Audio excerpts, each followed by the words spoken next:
Is it working? Oh yeah, it is working. Well, hi. Good afternoon, everyone. My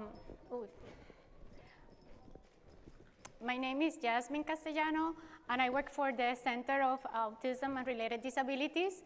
And my office is at the University of South Florida, but CARD is a program that is statewide, and we have offices throughout the whole state of Florida, so we provide services, throughout the whole state of Florida. And I'm very happy that you guys are here, so thank you so much for being here today, this afternoon. And we're going to be talking about the educational challenges of Hispanic, Latino, Latinx children diagnosed with autism spectrum disorder. A little bit about me, my background. I have a master's degree in psychology and school psychology. I'm working on my doctorate in education right now at USF, and I have over 20 years of experience working in mental health field, especially with children with disability, emotional, behavioral challenges, psychiatric issues.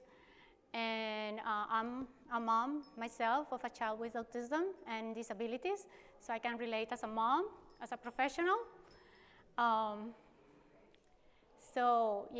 So we can, and I would like for, to just to chat and to talk and to share experiences. You're more than welcome to, let me know you have a question or a comment so we can learn from each other. I think the more we learn and we support each other, the better.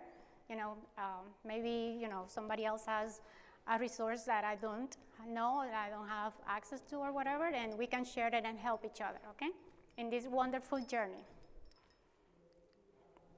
So what are our objectives?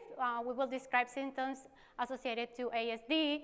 We will identify educational challenges for children diagnosed with ASD, have an understanding about Hispanic families' acculturation process, and we will be able to formulate strategies to increase sensitivity about sociocultural differences when implementing educational interventions. A little bit about us, about CARD. We provide direct assistance, which is like one-on-one assistance to families. Right now, because of COVID, we're not visiting, doing home visits, but once, we get the okay, hopefully by the fall, we will be providing home visits again. We provide technical assistance, which means trainings to schools. And for example, if your child is in the school and you want for your teacher or your school staff to have a training about X, Y, and Z, you can give us a call, and if they said yes, we can provide that training, or any one-on-one assistant in the school with the teacher to help your child succeed in a school. Training for families and professionals. We provide information and resources and project development. And as I told you, we provide, throughout the whole state of Florida. So in terms of the prevalence with autism, it's going higher and higher. So in 2014, it was 1 in 59, and now we are going in 2020, which was the latest statistic, is 1 in 54. So it's increasing. I don't think it's that we have more, it's just that we are more educated and we are identifying adults and children with autism more often than before. So in terms of the prevalence, we have that ASD is 4 times more common among boys than it is in girls. 1 in 6 children between the ages 3 and 17 reported having a diagnosis of developmental disability. And some of the diagnoses included autism, attention deficit hyperactivity disorder, blindness, and cerebral palsy, among others. And as we know, autism usually doesn't come alone. It comes with others' diagnoses as well. The interesting thing is that in terms of Hispanics, we have the lowest prevalence in diagnosis. And it's not that our kiddos, Hispanics children, does not have autism. What is happening is that they are not being identified. They are not getting diagnosed, they are not getting identified. So they are struggling in a school, in life, trying to not only them, but the parents as well, trying to, to navigate life itself without resources or without the diagnosis. And why is that happening? Well, it could be because lack of access of healthcare because of citizenship, low income, non-English as the primary language. And as I said, these children may not be getting the services they need to reach their full potential. So, and what happened with that, of being in mental health, and I saw a lot of teenagers or young adults, well, not all of them ends up in a good place. They get in trouble with the law because they do not know any better, anyone can come, tell them, the sky is purple, and they don't know any better, and there we go, So that's why. And that's why we're trying to raise awareness and change. So Latino will be any individuals born in Latin America or descendant from someone from Latin America, Hispanic, anyone who speaks Spanish or descendant from Spanish-speaking parents, and Latinx is gender-neutral non-pronouns. So in terms of autism, we know that, we don't know what causes autism, but we know that it has 3 factors, which is genetic, neurobiological, and environmental factors. So the combination of those, it appears that has some type of influence in the diagnosis of autism. And the DSM-5 is the book that it is used by us and psychiatrists and physicians to provide the diagnosis. And before they had 3 diagnoses, now it's only 1, and that's why it is autism spectrum. That's why it is called a spectrum disorder. They changed the 3 domains into 2, and they created a social communication disorder, and they added a severity scale, which is mild, moderate, and severe.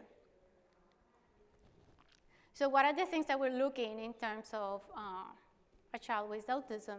So like the red flags will be an impairment in social communication and interaction, restrictive and repetitive patterns in behaviors, interests, or activities if present from early childhood. Even though it's present from early childhood, as I was saying, it's not always identified when they are early in, child. Like right now at the table, I had someone who came and told me, I'm 25 and I just got diagnosed with autism and I just don't know what to do, So yes, it limits or impair everyday functioning, and it's not explained by intellectual disability or developmentally delay.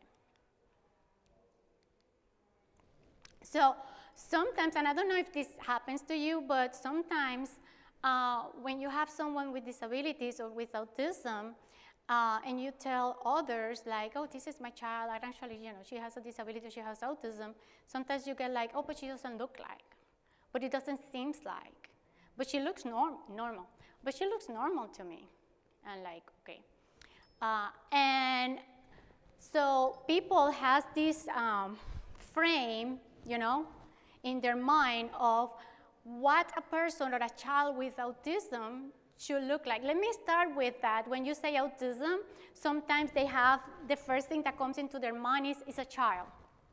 They don't think about a doctor or an adult having autism or a senior having autism, because the autism doesn't go away. So when they think about autism, and, oh, so your child has autism. Well, my child is 75.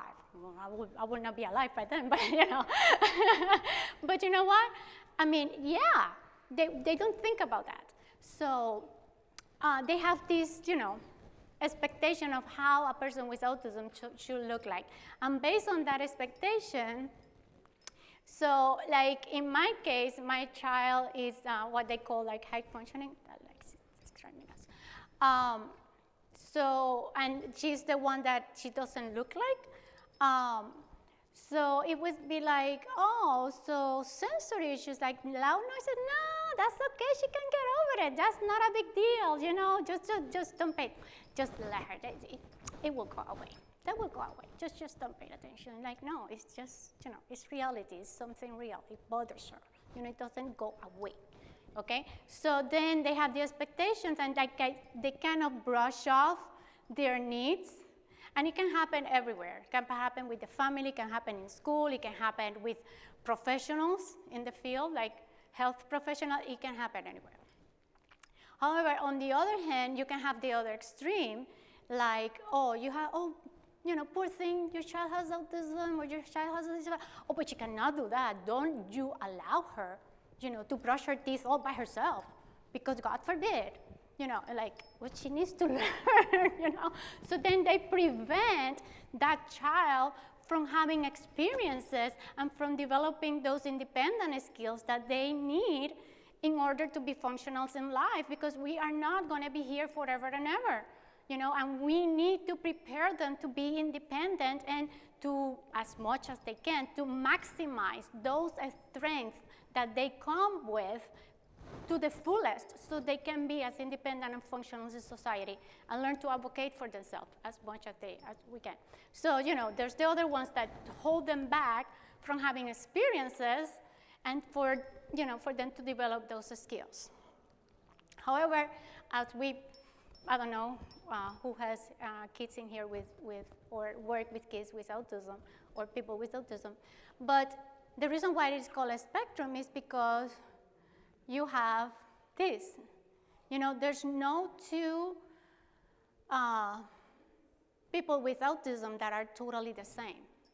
The same way that there's none of us that we are the same. We are totally unique. So yes, there's guidance. Yes, we have the DSM that give you some guidance in terms of diagnosis and everything. But the reality is that there is no two people the same. So you can have one that in terms of language is very, very verbal and can express himself or herself. However, in terms of motor skills, it's struggling, or in executive functioning skills is so-so. However, in sensory is very, very difficult for that person. So you have a little bit of everything, in the book. And actually I have one of the families, a mom, she has 2 kids, both of them are diagnosed with autism, and they're totally different, and they're siblings. One is a boy, the other one is a girl. And the boy is, moderate to severe. And the girl, she's succeeding in school like nothing, perfectly fine, So, yeah, they're not the same.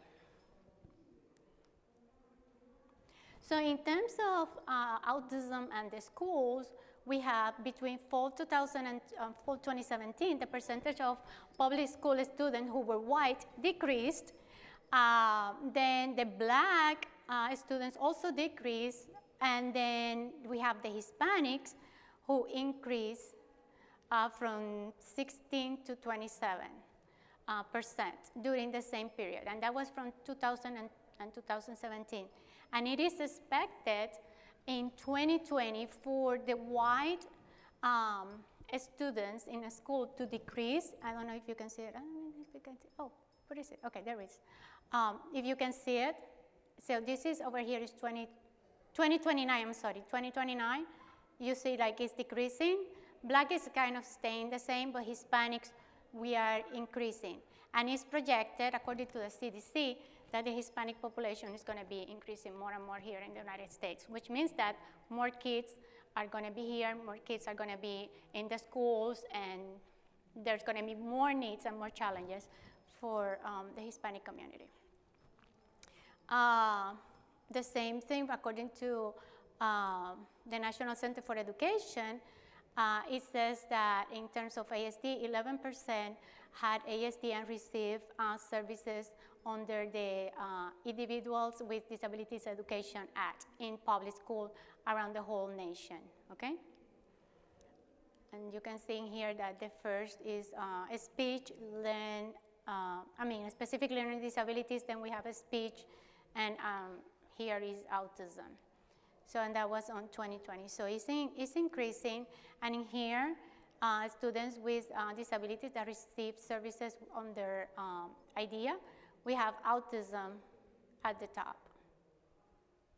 So Basically, according to these statistics and projections, what we're seeing is that Hispanic community is going to be increasing more and more, and the autism community is also going to be increasing more and more, which means that we need more services, more awareness, and more assistance, because there's going to be more challenges, and we need to be more prepared and educated for it, because that's the reality. It's coming.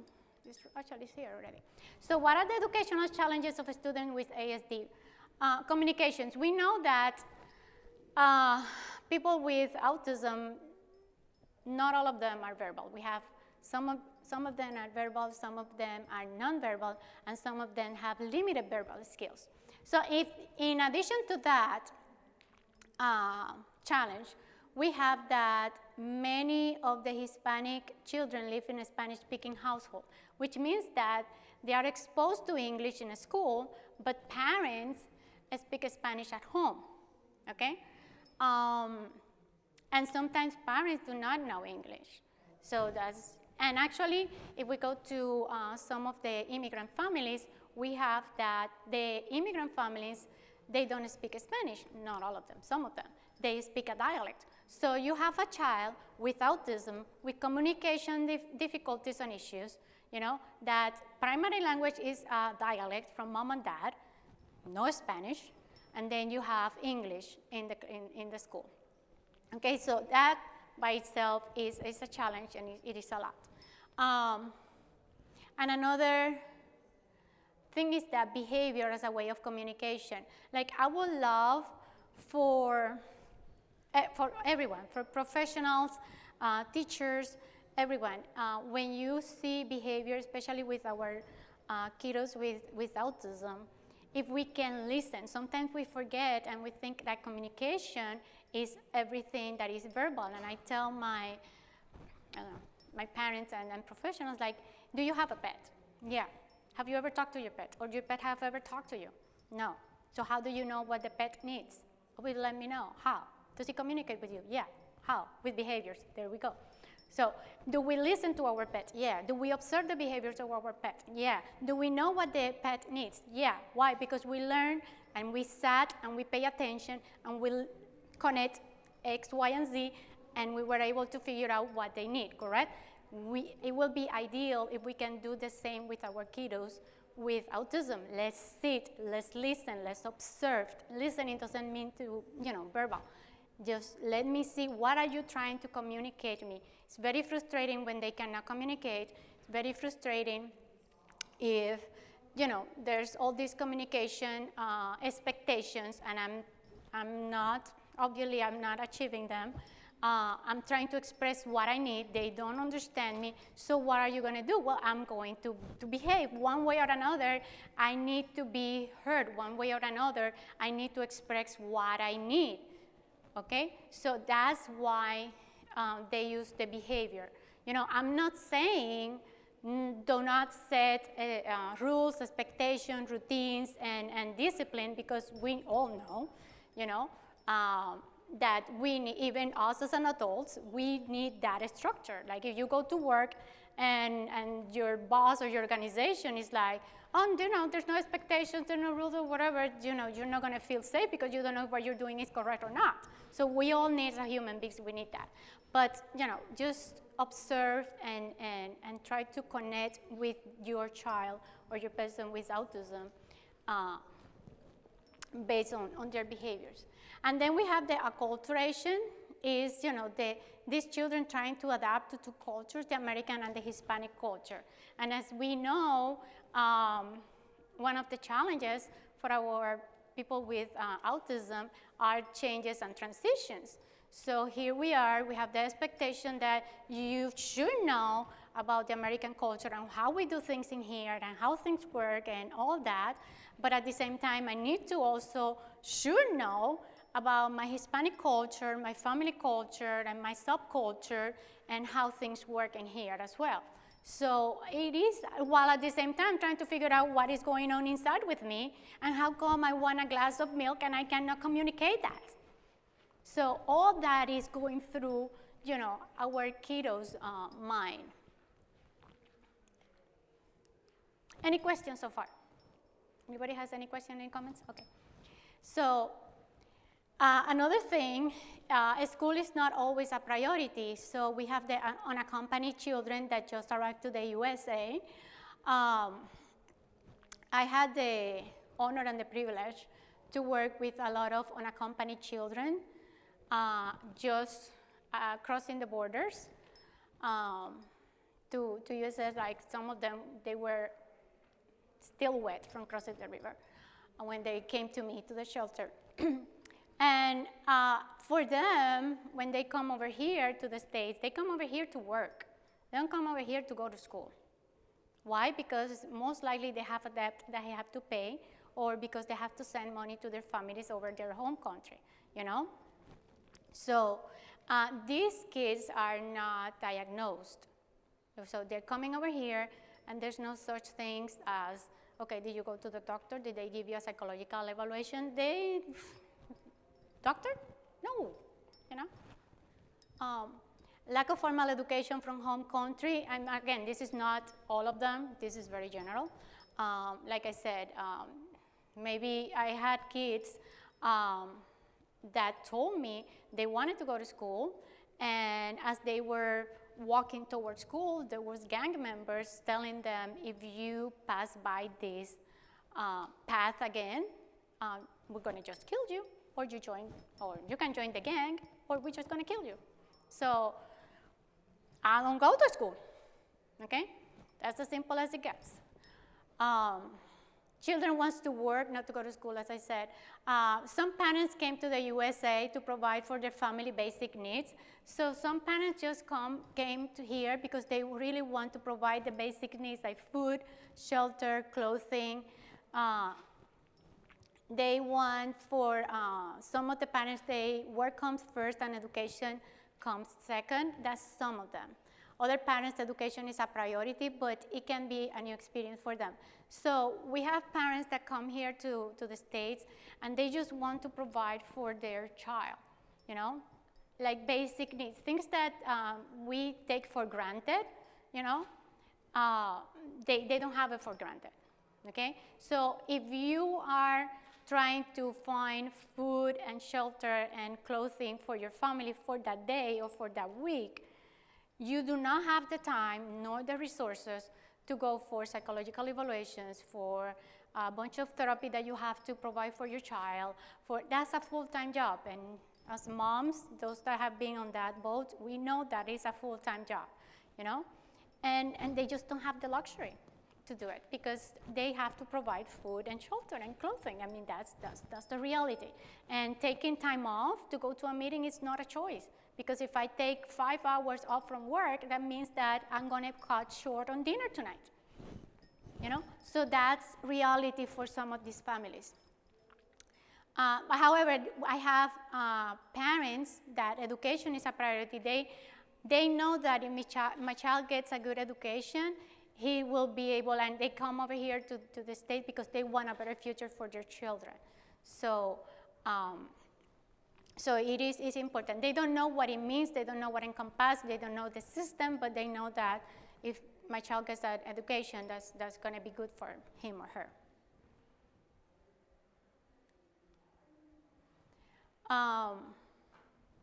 Adapting to a new school, that's another thing for parents and for the students. You know, I remembered, if you think about it, I remembered having these kiddos coming from crossing the border, 10, 11 years old, 9 years old, okay? I would like to know which one of you will allow your 9-year-old to walk to, I don't know, Publix or Walmart that is 3-4 miles away from your house by him or herself at the age of 8. Ain't happening. It is not happening. That's a no-no. You know, 5 miles from my house and you're 8, no. By yourself, ain't no.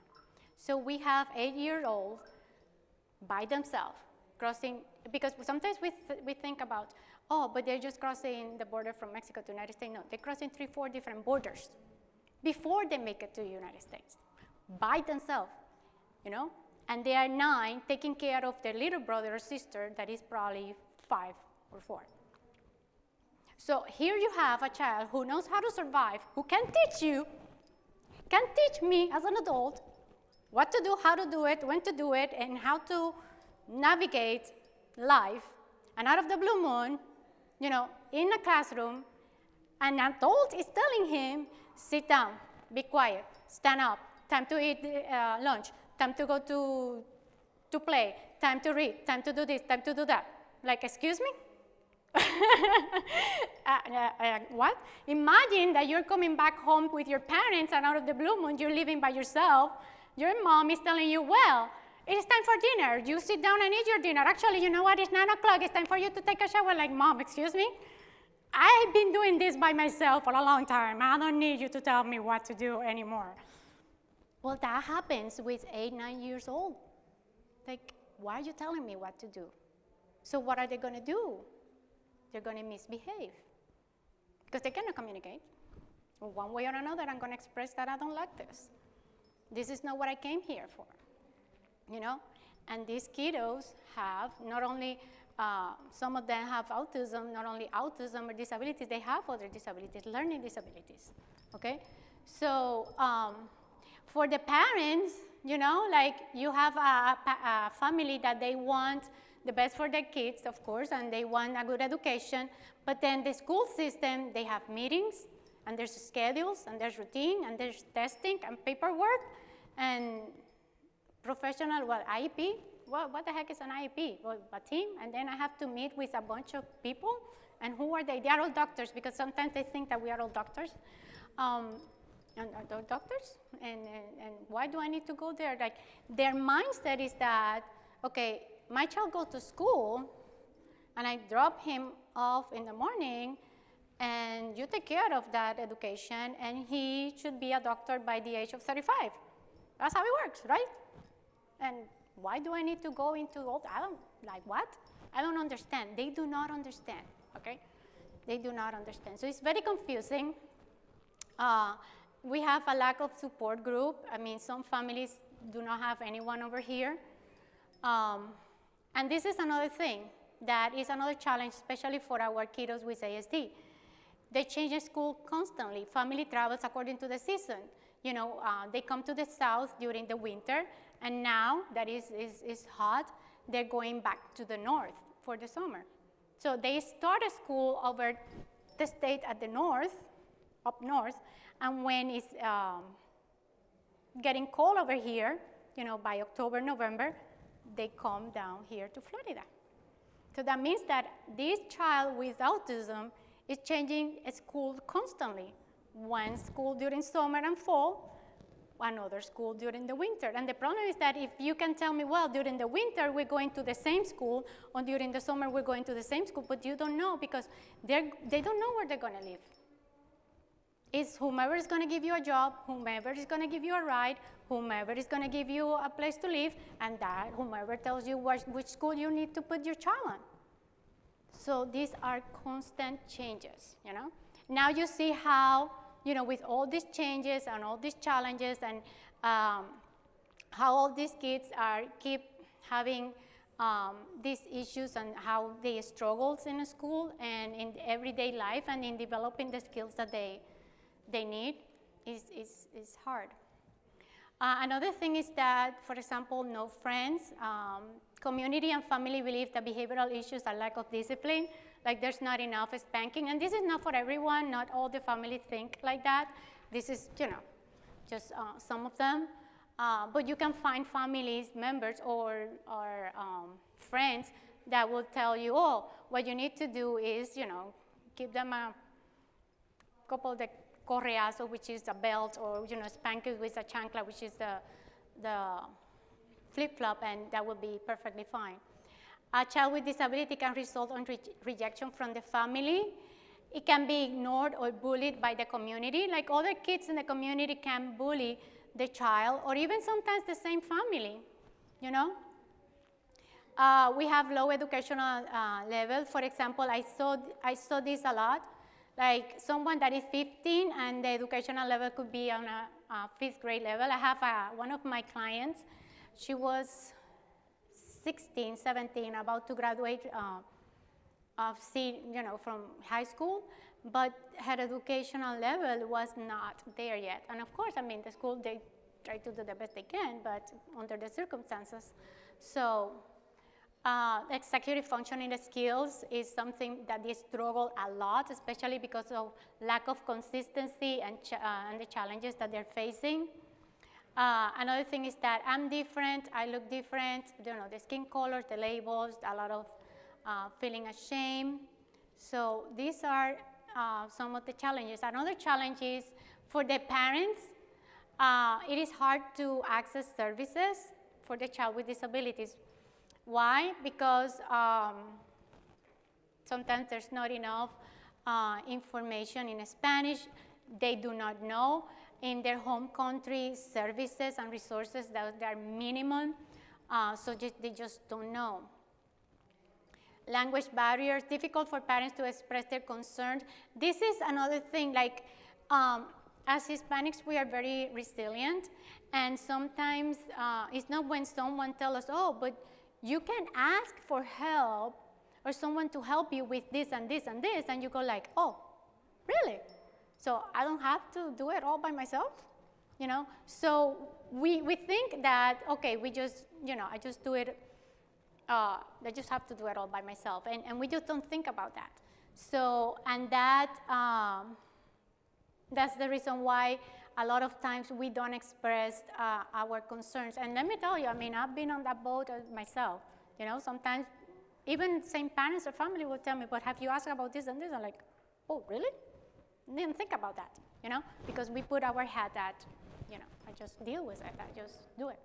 Lack of reliable and professional interpretation. This is something that sometimes is really kind of bothers me, because like they get whomever. If it's in the school, they get, as long as speak Spanish, they get whomever, either the custodial or I mean, we are talking about my child is personal confidential information that I don't want such and such to know, number one. Number two, that person does not, because they speak both languages, means that they know how to provide a reliable information. I've been in meetings and they get whomever to provide the interpretation, and the interpretation is totally, absolutely nothing to what has been said. I'm like, whoa, okay? So, yeah. So please request a professional interpreter or have someone that is a professional interpreter that, can keep information confidential. This is another thing. It is hard for them to understand their rights as a parent. So in their home country, that think that you have rights and you can advocate and you can, that's not usually how it works. So if they have it in their home country, it's not enforced, it's not promoted a lot. So they don't understand that. And sometimes not because we provide that information in Spanish means that they really understand what it means. So we provide this pamphlet because I got it, when my daughter has any type of meeting, your rights as a parent, and it's a pamphlet with all the information, blah, blah. But it doesn't mean that the parents understand what it means. It could be in Spanish, but might as well if it's in another language. A lot of stress, a lot of anxiety, a lot of fear into going to school meetings, a lot of shame, like going to the IP meetings, not thinking that sometimes they just cannot go because they cannot miss work. Like I said, if you miss 3 hours of work, you might probably get fired, or you just don't have, a plate is not going to be served dinner today. So lack of empowerment, like feeling uncomfortable to ask for help. Professionals are seen as authority figures, and this happens a lot, and it has to do with all professionals. Actually, it happens like my dad takes my mom to the doctor. My mom has a lot of health issues and she's disabled. And I will be like, and they live in Puerto Rico, and I will be like, do you ask the doctor about this and this and this? And my father's response is this: I'm not going to ask the doctor about that. what the doctor is going to think about me, that I know more than him. Like, I don't care what the doctor is going to think about you. You need to ask, and you need to advocate for her, you know, because you are the patient and you are her husband, and we need to know. Nobody knows you or know her better than you. So, and he's there is for him to answer the questions that you might have as a patient.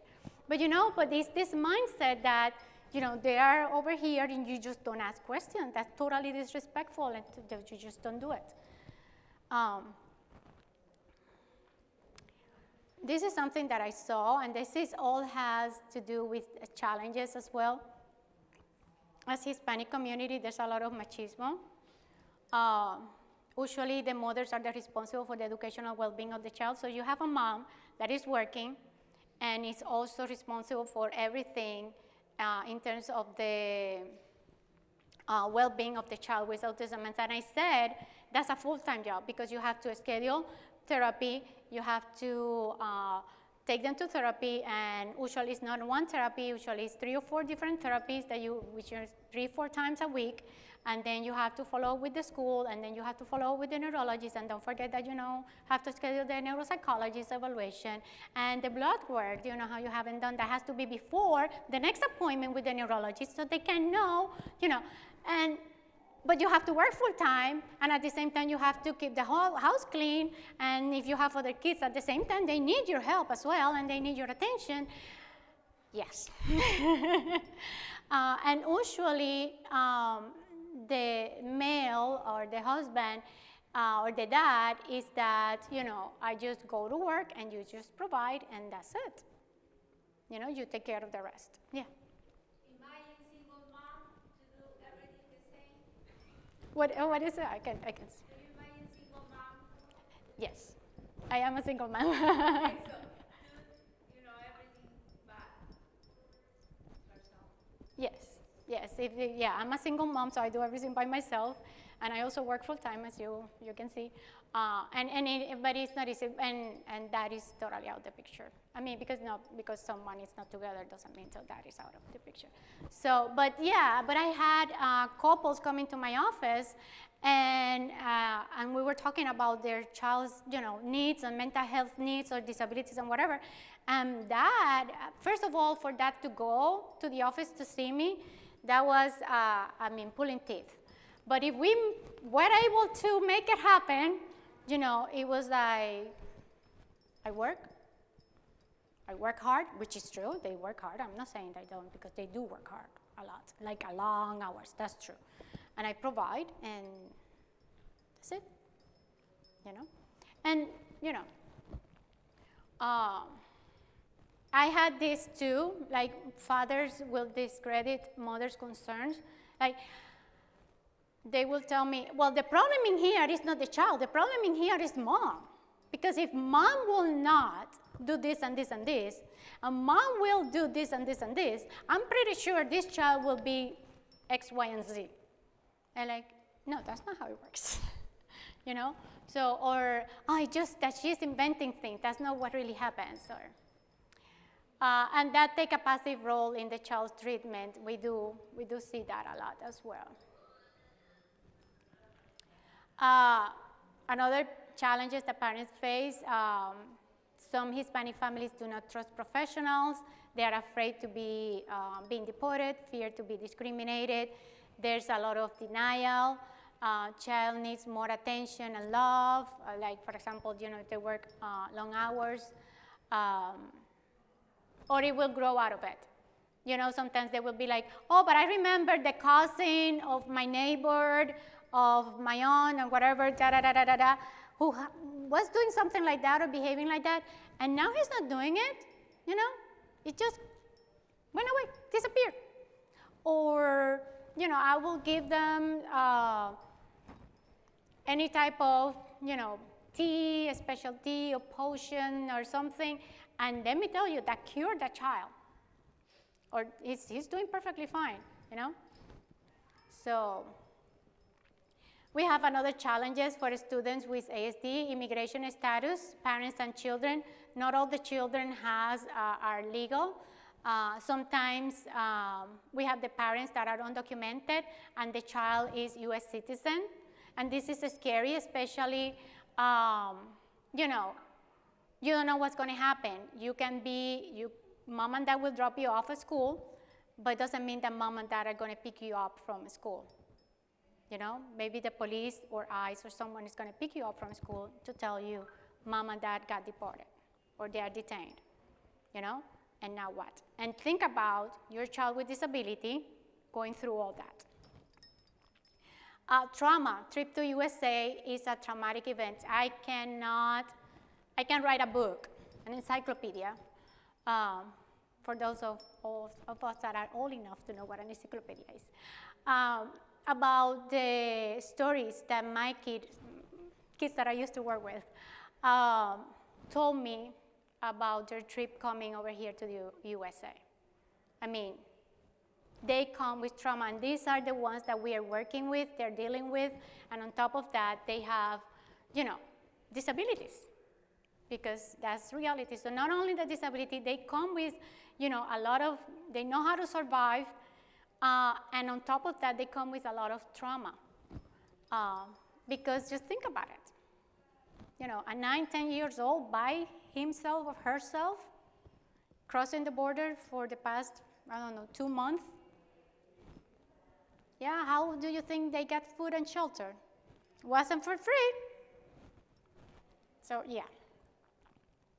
So we have, you know, another challenges is transportation, it's struggling to navigate the educational system. Like I said, they don't know the educational system, they don't know how it works, it's something new for them. And another thing is that they don't know what disabilities are. That doesn't exist. Autism, disabilities, no, maybe my, you know, common cold, and pretty much that's everything that we got in, you know, the community that I used to live at in my home country. You know, everything else is non-existent. What are you talking about? Okay?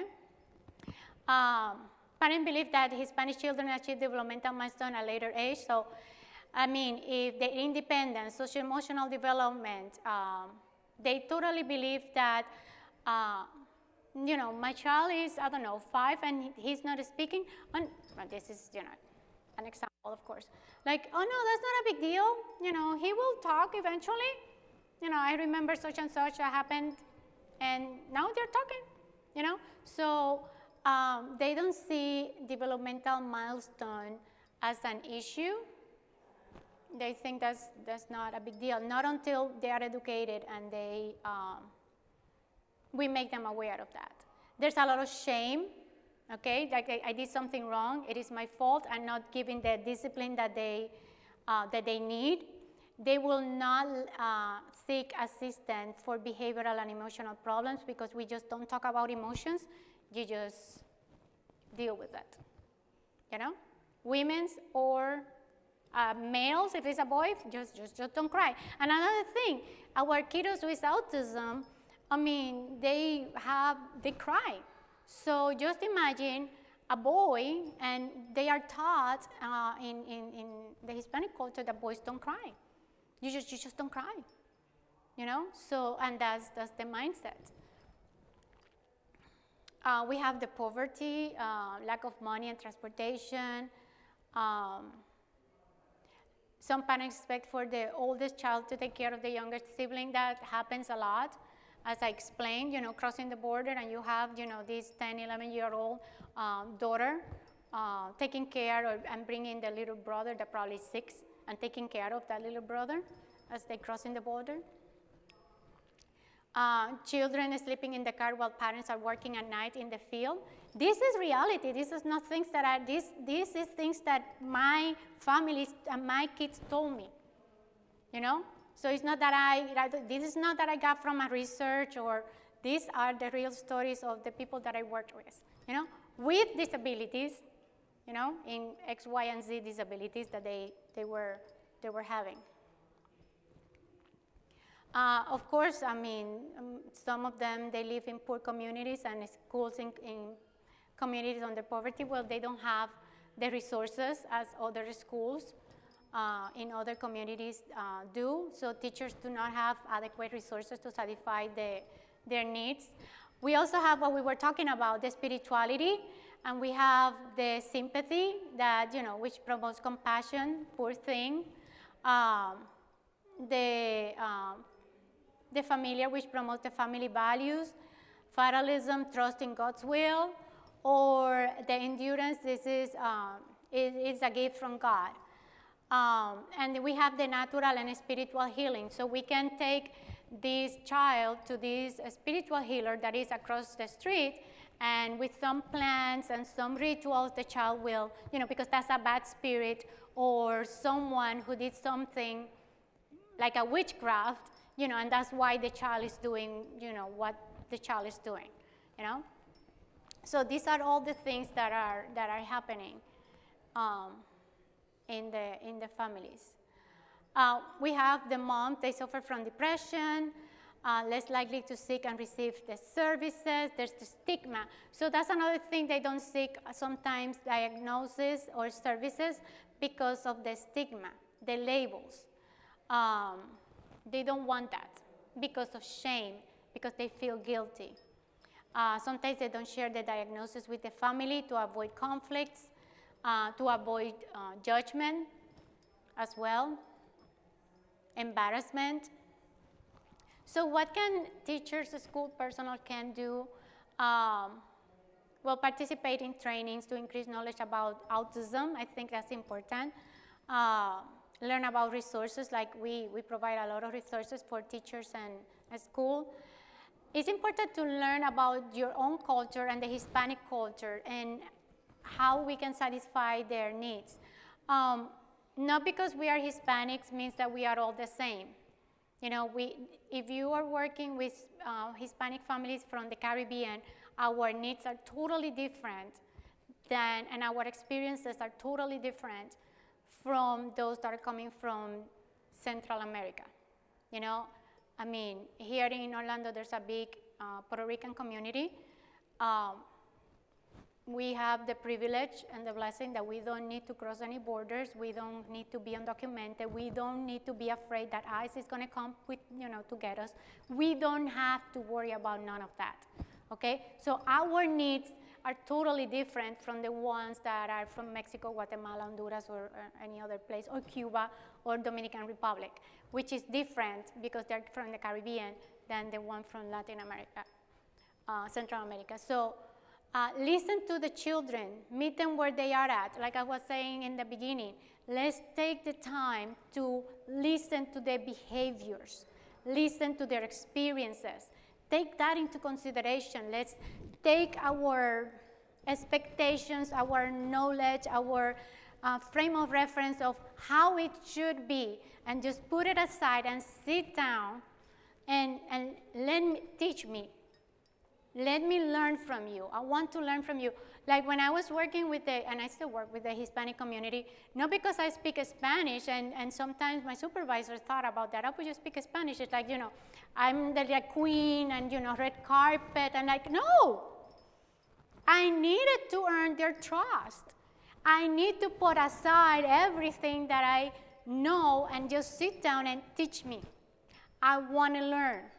I want to know. Teach me your dialect, you know? Put everything aside, and that's how I was able to connect with the community, okay? And that's how I was able for them to trust me, which is a big deal. Once you earn their trust, you're good, you know? But we need to put aside the one-size-fits-all type of box and validate their experience, validate their knowledge, validate, not because they don't know how to learn, I mean, they don't know how to write or read, or the child has a lower educational level that they is supposed to, doesn't mean that they do not know. So we need to validate their knowledge and their experiences. Being aware of the acculturation process, like transportation, employment issues, like I was telling you. It's not that they don't want to be involved in the school. It's just that sometimes they just cannot, or sometimes they are afraid, or you just don't know, you know? The language, like I was telling you, basic needs, view of education, these are different educational system, and education not always is a priority. Sometimes it is, sometimes not. If you see that a child has some red flags, let's recommend additional screening, evaluation, services. You're more than welcome to refer them to us, and we can take it from there. When you provide information in Spanish, use simple language, use visuals, and make sure that whatever is in Spanish, it makes sense. Like sometimes, I would rather have something in English than in Spanish. Because when they give me something in Spanish, I have no clue what the heck it says in there, because I cannot understand what it says in there. So let's make sure that is a good translation, and let's use simple language. This is not for the CEO of Harvard. It's just for parents and families, and let's use visuals as well. So, it can be easy for them to understand. And provide professional interpreters, please. Like I was talking before, have an understanding of the Hispanic community. We are not all the same, okay? We have different needs.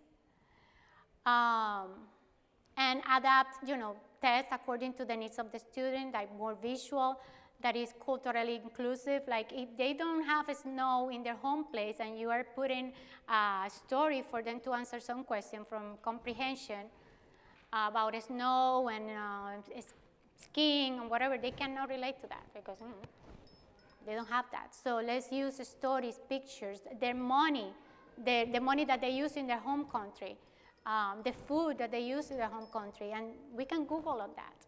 The good thing right now is that we have internet and we can find all that. Include Spanish information in the school's website and social media. Being inclusive, increase parents' knowledge about ASD and their ability to advocate for their needs. So create interventions in the schools that are leading into this, into being more inclusive for the Hispanic culture and more knowledge about ASD, and we can take care of this. You guys don't have to do it. We take care of that. And if you're a parent that have a child in the school and the child is Hispanic, you can give us a call and we can take care of that as long as the school is okay with it. But you can advocate and request it.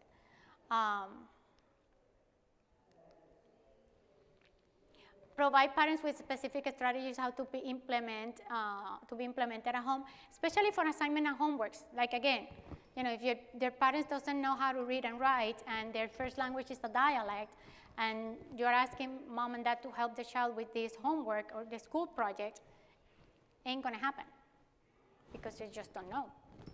Okay, so we need to be mindful of that. We need to know our families and to see how we can provide the support that they need.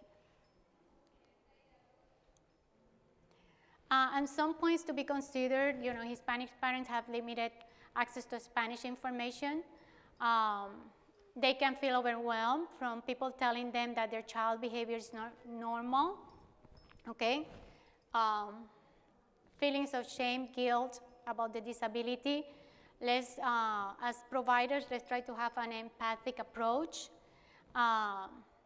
They might need assistance on how to navigate the educational system and the diagnosis process and learn about the differences in the Hispanic cultures. Do you guys have any questions, any comments that you would like to? Can we get a copy of this presentation? Is there a way that you can send it? Yeah, I'm going to give you my card, and I'll send you a PDF copy. Send me an email when, and then I can, yeah, definitely, yeah. Yes? I'd like a card too, because I have a copy of the presentation. Oh, okay, yes, I can give you a card, and yeah, definitely, I can send you a copy of the presentation.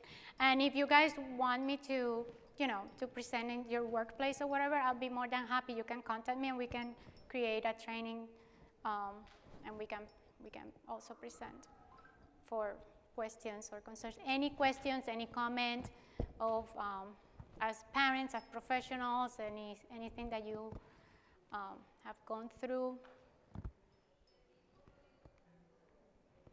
It is very interesting how to, as a mom with someone with autism, when I go to professionals, I go as a mom, not as a professional, But I have had, my experience, I think, 2 professionals in the physicians, actually, that, you know, they kind of brushed me off. I mean, the only thing that they need to know is that English is not my first language. As soon as I open my mouth, I mean, I have an accent. So they kind of brush me off like, oh, yeah, she doesn't understand, she's not, you know, and kind of, yeah, let's give her whatever. And, you know, and after a while, I have to get like what we call it, you know, my background, like, well, hold on a second, you know, this is what you're dealing with. So when I get that out, then things start to move. You know, oh, okay, yeah, I think we have something like, oh, now you have something? Okay. So, you know, and these families, they go through a lot. I mean, our Hispanic community, they go through a lot. And I believe that we just need to raise awareness and educate them and educate ourselves and to better serve their needs, because they're just kids, they're kiddos. I mean, they don't know any better. And our kids with autism and disabilities, they don't know any better. And they're gonna become adults. And as an adult, I know because I had them in my hand before becoming adults, you know, 17, 16, 13, 14, already in, you know, problems with the legal system. And that's sad. I mean, at least for me, I don't want to see a child being in trouble with the legal system, being in jail because he has some challenges and he did not get the services and the help and the assistance, having great potential to do a whole lot better in life. Yeah, it really breaks my heart. So, and if we can make a little different, well, why not? Not saving the world, but we can definitely make a difference. Okay? Perfect. So thank you so much for being here. I really appreciate it. As our e-library, we have an online library that we can have access to. For the online library, is it bilingual? We are working on that. I'm trying to get more books. Every time that I have someone with a book, do you have it digital? In Spanish. So yeah, we're working on that. Yes. Yes.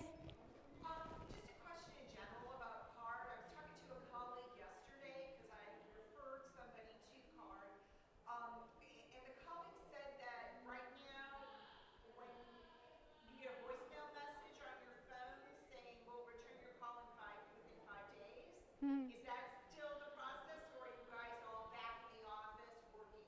Which center? I believe it was the USF Center. Oh, okay. No, we are not back at the office, but you're going to have my card. Okay. So what I tell, you know, professionals or families is that just give me a call, and, you know, I'm either in meetings or so if they call me, please leave me a message. So I know who called me and how I can contact you back. Or my email. Okay, now this isn't just Spanish-speaking family. Yeah, that's okay. No, that's fine. That's fine. So, but for them to have a human being. Yes, and this family really needs it because they've been using CARD online. But I said, no, you really need to call them and talk to somebody in person. I said, I know they've got some fantastic resources online, but they're to the point where they need to talk to somebody. No, yeah, definitely. I'm going to give you 2 cards, one for you and one for the family. So you can give it to them, and they can have a contact person inside who can help them. Yeah, definitely. And if they need to be registered, I can register them right there and start the whole process once in there. Yeah, definitely. Because I know it's frustrating. It is. And COVID put everything all over the place. So. And we're still trying to figure out what are we going to be doing.